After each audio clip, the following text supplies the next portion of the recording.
Hi, hello! In this video I'm going to show you how I transformed two tiny canvases into double-sided art pieces with an integrated display shelf. Indent thingy. Yeah, let's call it like that. Okay, so these tiny canvases were created as a byproduct when I created my Polly Pocket to Pokémon makeover.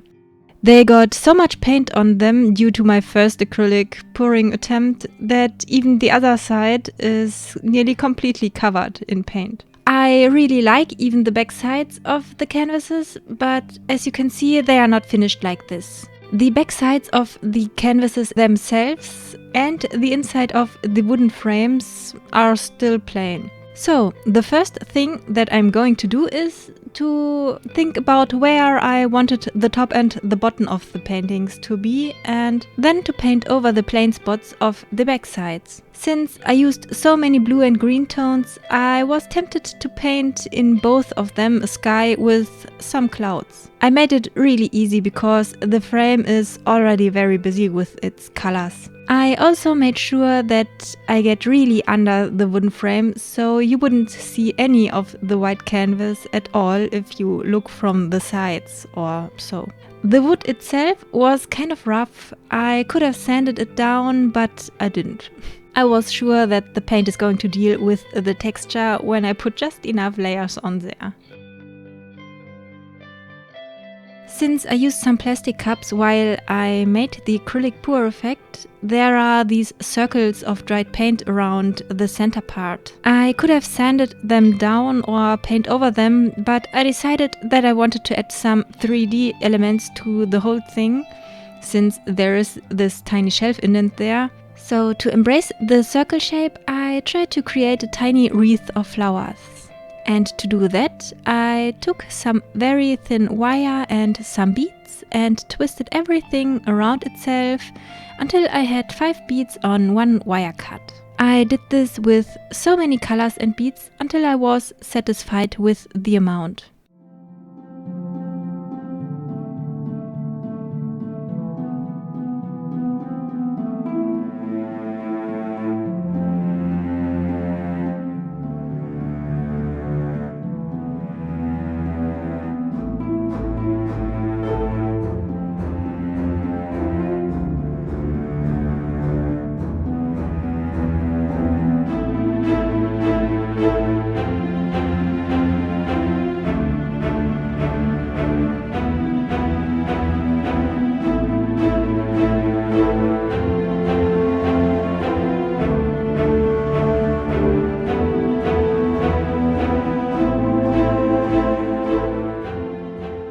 Then I grabbed some paper flowers and some potpourri flowers out of my collection and added these to the wreath.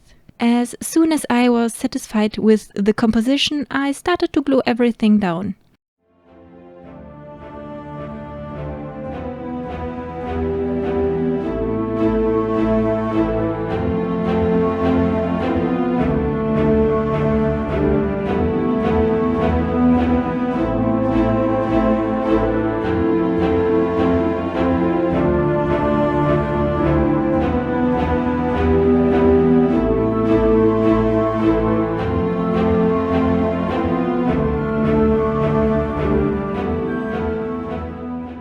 The blue acrylic paint of the skies was dry by this point, so I just used some white acrylic paint to paint the clouds.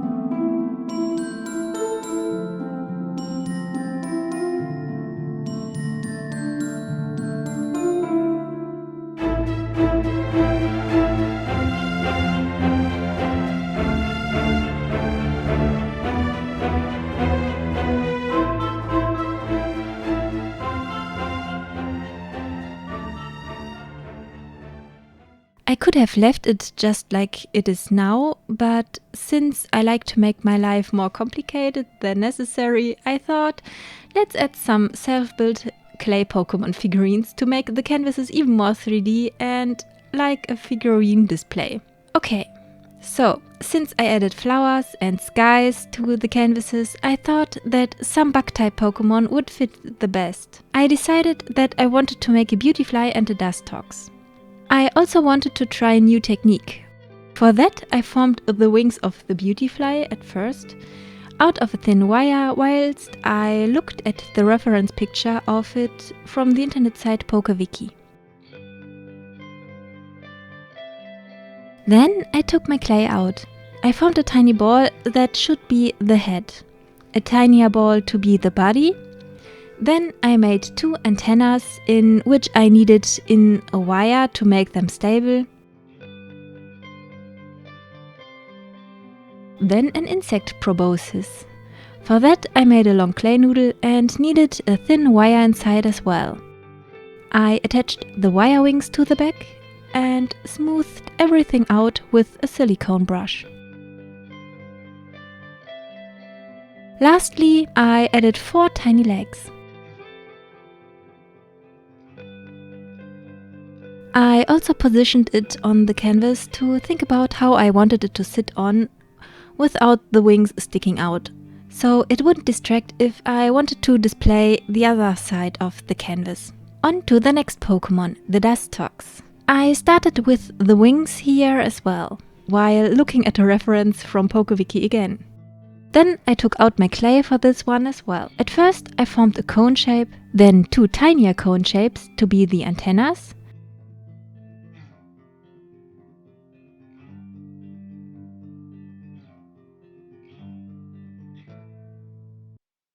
Which I temporarily removed to be able to stick the wire wings inside.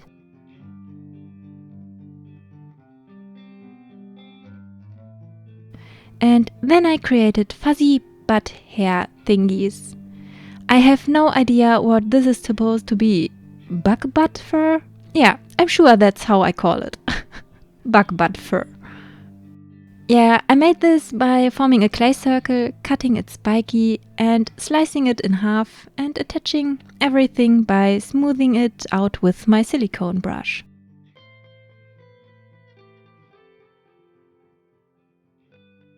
And lastly, I made 4 tiny sausage legs.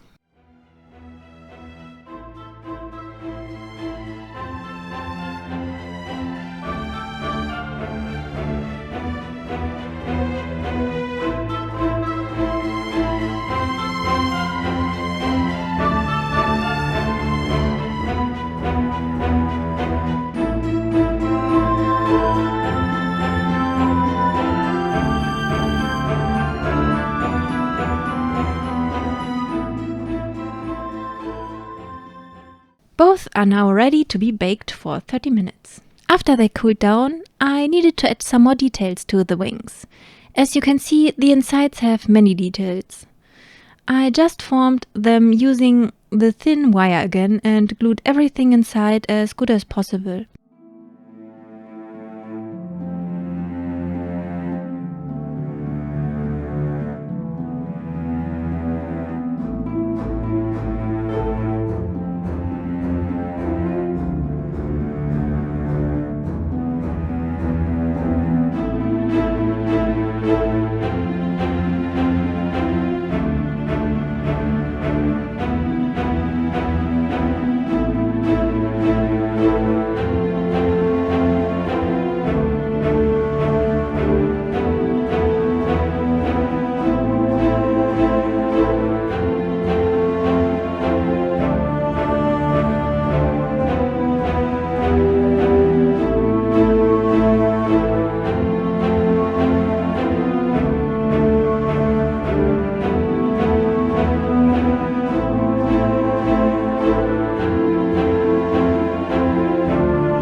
The tweezers look quite sticked together, but I was able to remove the residue from it. most of it at least.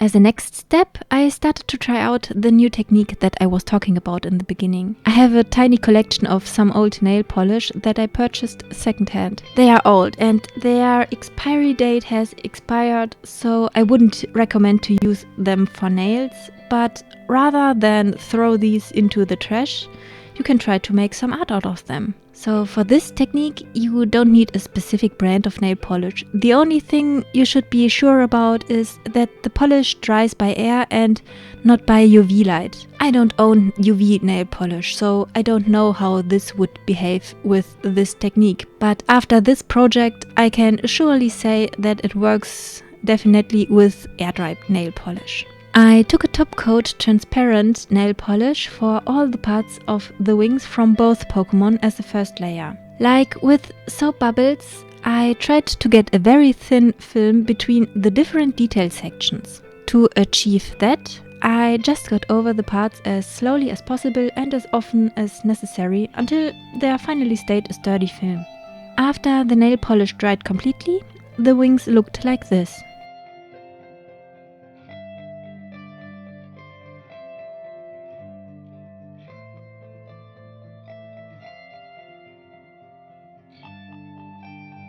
And then I just colored everything in with the nail polish colors that I had there. All the colors that I didn't have, which were just white and a lavender tone, I used acrylic paint for. For Beautifly though, I wanted to keep some parts of the wings to stay transparent. I thought this looked quite nice.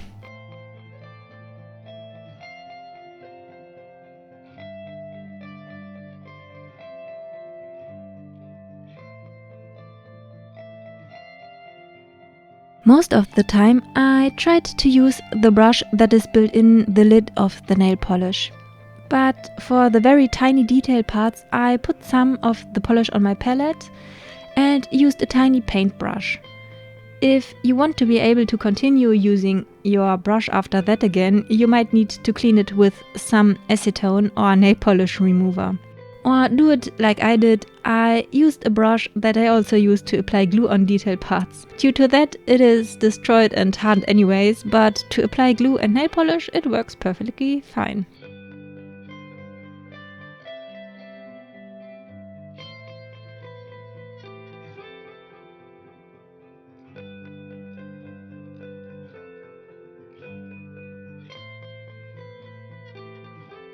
For Dustox, I decided to cover all the transparent parts of the wings with color.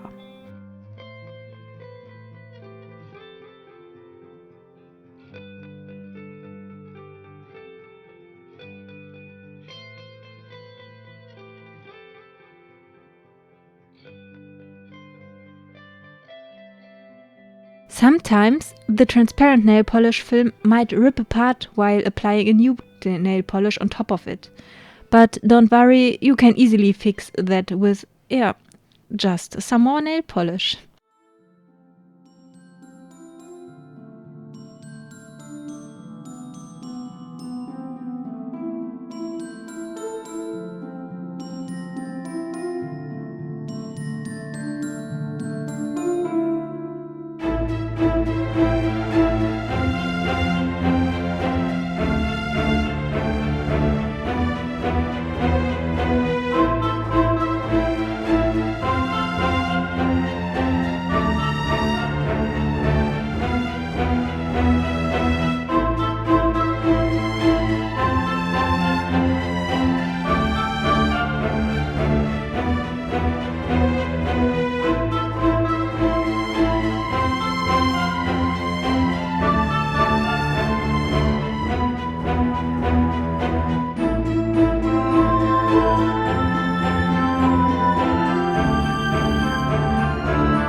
Okay, now they are finished. Off camera, I added some more flowers and I glued also the Pokémon onto their canvases.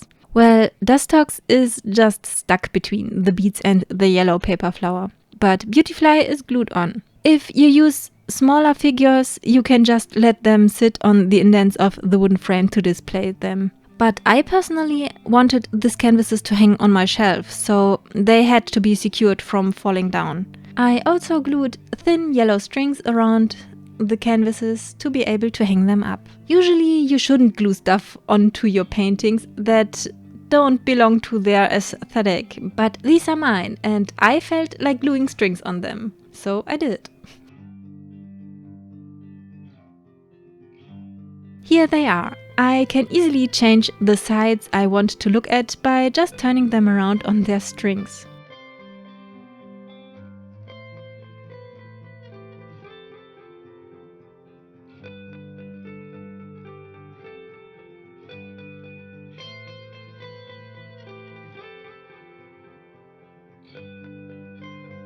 So that's it for this video. I hope you liked what you've seen and that you might feel inspired to try to paint your own canvases from both sides, or that you might even feel inspired to try out the nail polish technique by yourself. With that being said, till the next video, bye!